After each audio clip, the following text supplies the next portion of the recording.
Students, welcome back to our channel Jio for you. And हम आ चुके हैं क्लास 10 चैप्टर 7 के एक नए लेक्चर के साथ, जिस टॉपिक का नाम है कोऑर्डिनेशन इन प्लांट।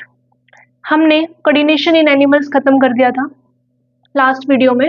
हम पूरा नर्वस सिस्टम एंड ब्रेन और रिफ्लेक्स एक्शन, ये तीनों चीजें कवर कर चुके हैं। आज हम पढ़ेंगे कोऑर्डिनेशन इन प्लांट का एक टॉपिक, बाकी नेक्स्ट टॉपिक नेक्स्ट वीडियो में।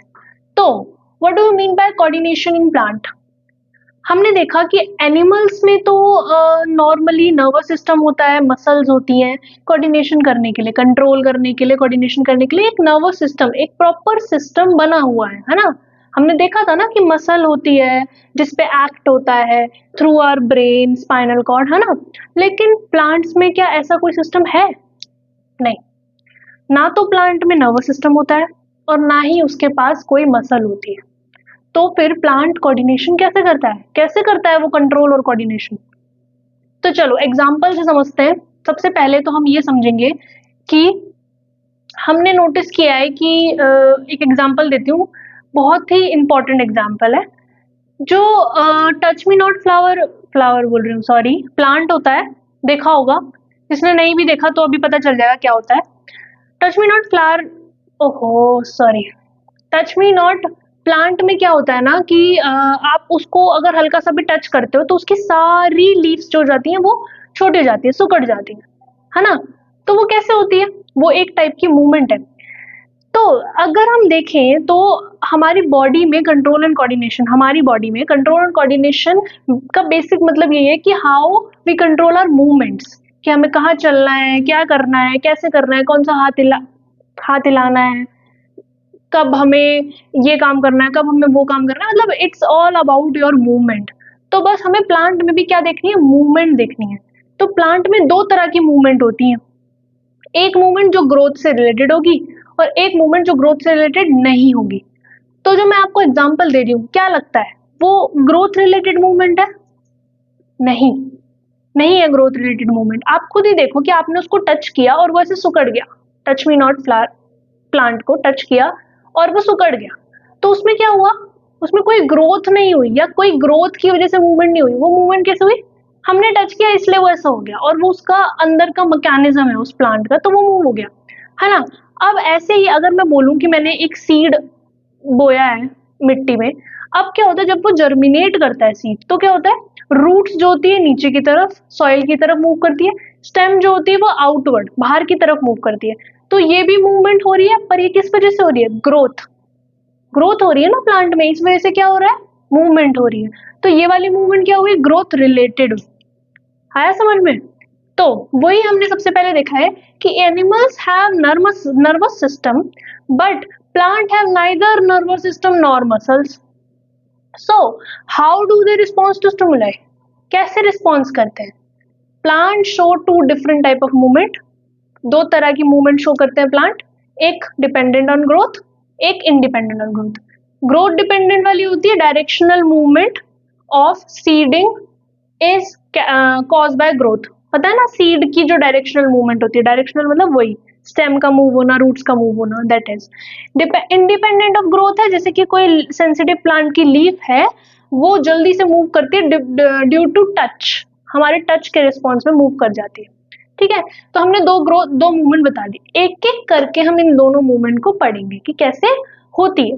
तो आज इस वीडियो में हम पढ़ेंगे इमीडिएट रिस्पॉन्स टू स्टिमुलस बस, और जो ग्रोथ रिलेटेड मूवमेंट है that will be discuss in next video. ठीक है, तो इमीडिएट रिस्पॉन्स इन स्टिमुलस का मतलब क्या है? स्टिमुलस का एकदम से रिस्पॉन्स आ रहा है, वो किस में आ रहा है? इसमें। जब हम प्लांट को ऐसे टच कर रहे हैं तो टाइम नहीं लग रहा, फट से रिस्पॉन्स आ जा रहा है ना। तो that response is independent of growth. ठीक है, तो होता क्या है? There is no nervous tissue nor any muscle tissue. How does the plant detect the touch? How do the leaf move in response? अब जब कोई नर्वस टिश्यू नहीं है, कोई मसल टिश्यू नहीं है, तो आपका प्लांट टच को डिटेक्ट कैसे कर रहा है? टच को डिटेक्ट कैसे कर रहा है और फिर अपनी लीव्स का मूवमेंट कैसे कर रहा है ना। सोचने वाली बात है। तो आप अपना थोड़ा सा सोचो इस बारे में कि अगर हम देखें जब आपके प्लांट में हम टच करते हैं तो क्या जहां हमने टच किया सिर्फ वही मूवमेंट हुआ? नहीं, आप नोटिस करना वो पूरा प्लांट की सारी लीफ पूरा का पूरा वो मूव हो जाता है, मूव हो जाता है मतलब सिकुड़ जाता है ना। तो हमने तो बस एक ही जगह टच किया था, तो वो पूरा का पूरा कैसे मूव हो गया? इससे पता चलता है कि प्लांट भी आपका इलेक्ट्रिकल केमिकल सिग्नलिंग कर रहा है सेल के बीच में। उसके जो सेल्स हैं उसके बीच में क्या हो रही है? सिग्नलिंग हो रही है, ये पता चल रहा है। बट सिग्नलिंग कैसे हो रही है? Movement happens at a point different from the point of touch. हमने देखा कि मूवमेंट हुई है point different from the point of touch, जहां हमने टच किया उसके अलावा भी क्या हुई है? मूवमेंट हुई है। सो information that a touch has occurred must be communicated. मतलब कि टच हुआ है, ये इंफॉर्मेशन कम्युनिकेट हो रही है। कम्युनिकेट मतलब आगे पास हो रही है, सेल टू सेल पास हो रही है, तभी ये पता चला कि यहाँ पे टच हुआ है। सेल ने सेल को पास किया, कम्युनिकेट किया कि यहाँ पे टच हुआ है, और उस टच की वजह से पूरा लीफ या पूरा जो उसका स्टेम है वो पूरा मुरझा गया। वो क्या हुआ? वो जो आपका स्टिमुलस है उसने उस सिग्नल को कम्युनिकेट किया। हमें इससे पता चल रहा है कि प्लांट के अंदर सिग्नलिंग तो हो रही है, but signalling as are animals not through nervous tissue, है ना? ऐसा तो है नहीं कि नर्वस टिश्यू की वजह से हो रही है, क्योंकि नर्वस टिश्यू तो है ही नहीं, तो कैसे हो रही है? Some cell must change shape in order for movement to happen. तो आपके जो प्लांट में कुछ सेल्स होते हैं वो क्या करते हैं? मूवमेंट करने के लिए अपना शेप चेंज करते हैं। ऐसा एनिमल्स में भी होता है। तो वो क्या करते हैं? अपनी शेप चेंज करते हैं ताकि मूवमेंट हो पाए। Plant cell change shape by changing the amount of water in them. कैसे चेंज करते हैं? कैसे चेंज करते हैं शेप? अपने वाटर अमाउंट को चेंज करके। जो उसमें वाटर है, आपके सेल्स में वाटर है, उसका अमाउंट चेंज करके आपका जो प्लांट है वो उसके सेल का शेप चेंज करता है। अब होगा क्या? जब वाटर उसमें से रिमूव करेंगे तो सेल श्रिंक हो जाएगा, वाटर इनटेक करेगा वो तो स्वेल हो जाएगा। तो वही लिखा है, रिजल्टिंग इन स्वेलिंग और shrinking and therefore change in shape. Swelling और श्रिंकिंग की वजह से शेप में चेंज आ जाता है। तो इस शेप चेंज की वजह से रिस्पॉन्स जाता है स्टिमुलस का। कोई भी स्टिमुलस रिस्पॉन्स कैसे करता है? बाय चेंजिंग, कोई भी प्लांट रिस्पॉन्स कैसे करता है स्टिमुलस को? By changing the shape of their cells. ठीक है, तो ये था जिसमें ग्रोथ इन्वॉल्व नहीं थी। अब जिसमें ग्रोथ इन्वॉल्व है वो हम करेंगे नेक्स्ट वीडियो में।